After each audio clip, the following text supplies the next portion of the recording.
ఓం అరుణాచలేశ్వరాయ నమః. శ్రీ రమణాశ్రమ లేఖలు సూర్య నాగమ్మ గారు రచించినటువంటి 41వ లేఖ ప్రదక్షిణ తత్వం. ఈ లేఖ రాసినటువంటి డేట్ వచ్చేసి 15/4/1946 సంవత్సరం. ఇవాళ ఎంత సుదినం అనుకున్నావు? భగవంతులు ఒక దివ్యమైన ఉపదేశం చేశారు. నేను ఇక్కడికి వచ్చినది మొదలు సాయంత్రం ఉదయం హాలు చుట్టూ ముమ్మారు ప్రదక్షిణం చేసి భగవానులకు నమస్కరించడం మామూలు.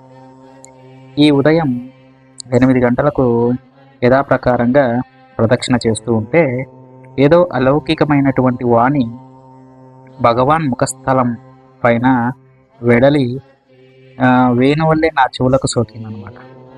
ఏమా అని తల ఎత్తి కిటికీలో నుంచి భగవాన్ సోఫా వైపు చూశాను. బాలబాణుడి కిరణాలు భగవాన్ శరీరం మీద సోకి వింత శోభను చేకూరుస్తూ ఉన్నాయి. డాక్టర్ శ్రీనివాసరావు గారు కాళ్లకు తైలం రుద్దుతూ ఉన్నారు. శ్రీవారి ముఖంలో మందహాసం చిందులాడుతూ ఉంది. ఓహో, నాగమ్మేనా, ఎవరో అనుకున్నాను అంటున్నారు. సరే, ఏదో చెబుతారనుకొని హాల్లోకి వచ్చి నమస్కరించి లేచానో లేదో మందహాసంతో ఏమి వారందరినీ చూచి నేర్చుకున్నారా ఏమి, ఎన్నిసార్లు ప్రదక్షిణం చేసేది అన్నారు భగవాన్. నాకు నవ్వు వచ్చింది.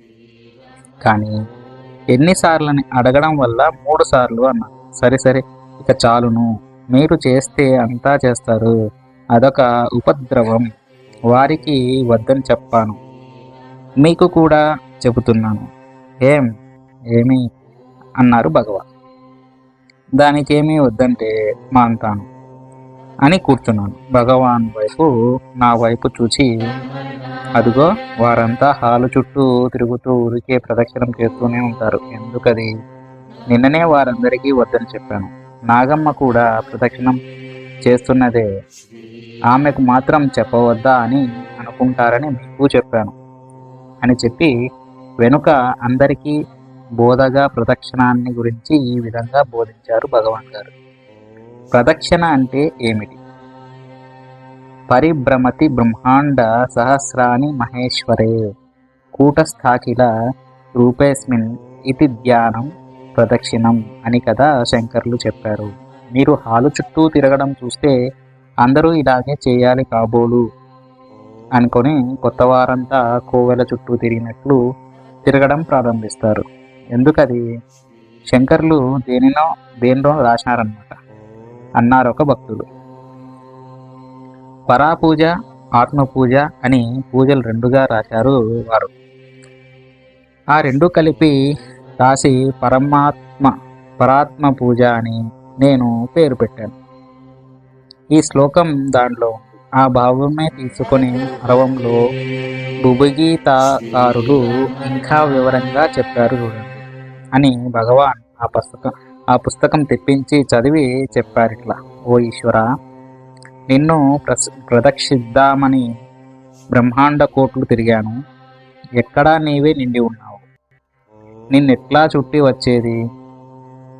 కూటస్థాఖిల రూపుడన్నవని ధ్యానిస్తాను, అదే నీకు ప్రదక్షిణం అని భావం. నమస్కారం అంటేనూ అంతే, మనస్సు స్వస్థితి అందు అనుగుటే నమస్కారం. కానీ లేస్తే ఒకసారి, కూర్చుంటే ఒకసారి, అటుపోతూ ఒకసారి, ఇటుపోస్తూ ఒకసారి మొక్కడం కాదు. తామిప్పుడు సెలవిచ్చినటువంటి ఆ ప్రదక్షిణ నమస్కారాదులు అతీత స్థితి కలవారికి కానీ మాలాంటి వారికి గురువందనాదులు వలదా? ముల్లోకములతో అద్వైతం చూపినా గురువుతో చూపరాదని ఉంది కదా అన్నారు డాక్టర్. మొదలియారు, అవును నిజమే, అద్వైతం అంటే అసలు నమస్కారం చేయరాదనా? అది అతి కూడదన్నారు. కానీ భావంలో అద్వైతం ఉండాలి, కానీ బాహ్యానికి పనికి వస్తుందా? అన్నిటినీ సమదృష్టితో చూడమన్నారని కుక్కవలే అది తినే ఆహారం దానితో సమంగా తినగలమా? పిట్టకు పిడికెడు ఆహారం సరిపోతుందని మనకు చాలునా? మనము పట్టెడన్నం తిన్నామని ఏనుగుకు అంతే ఇస్తే పొసగుతుందా?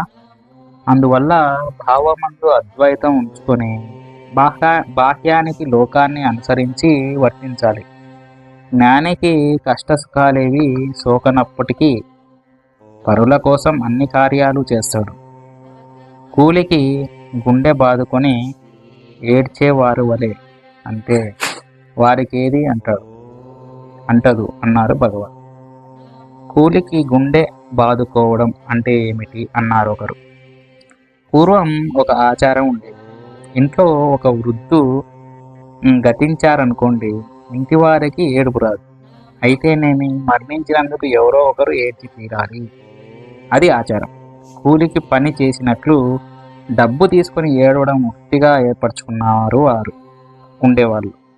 వాళ్ళని పిలిస్తే భజన చేసినట్లు ఇది కూడా సాగించి సొంత జనం కంటే ఎక్కువగా గుండెలు బాదుకుంటూ రకరకాలుగా ఏడుపులు ఏడ్చి ప్రాక్టీస్ అయి ఉండటం వలన ఉల్లిపాయ మొదలైనటువంటి కంట్లో పెట్టుకును కళ్ళ నీళ్లు ధారగా కారుస్తూ యథావిధిగా అభినయించి ముగించేవారు.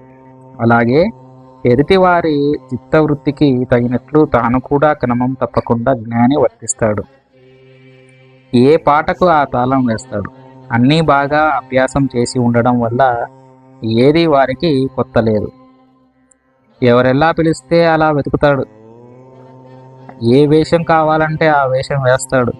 అన్నీ ఇతరుల కోసమే కానీ వారికొక్కటి అక్కర్లేదు. అలాగే వారి అర్హతను బట్టి ఆచరణ జరుగుతుంది. మంచి చెడ్డలు ఎవరికి వారే గమనించుకోవాలి అన్నారు భగవాన్. లోగడ సమీప వర్తకులకు భక్త సహోదరులను గురించి స్వతంత్రంగా ఇదెందుకు చేయటం, అదెందుకు చేయలేదు అని భగవాన్ అంటూ ఉంటే నాకు ఆ భాగ్యం లేదే అని అనుకుండేవాణ్ణి. నేను ఆ కోరిక తీరడమే కాకుండా ఒక ఉపదేశం కూడా లభించింది. నేను అంతటా నిండి ఉంటే నాకెలా ప్రదక్షిణం చేస్తావు? నేను అంతటా నిండి ఉంటే నాకెలా ప్రదక్షిణం చేస్తావు? కోవెల చుట్టూ వచ్చినట్లు తిరగడానికి నేనేం రాతి విగ్రహాన్ని అనుకున్నావా అన్నట్లున్నది శ్రీవారి వాక్కు. ఇది 41వ లేఖ ప్రదక్షిణ తత్వము. శుభం. ఓం శ్రీ అరుణాచలేశ్వరాయ నమః.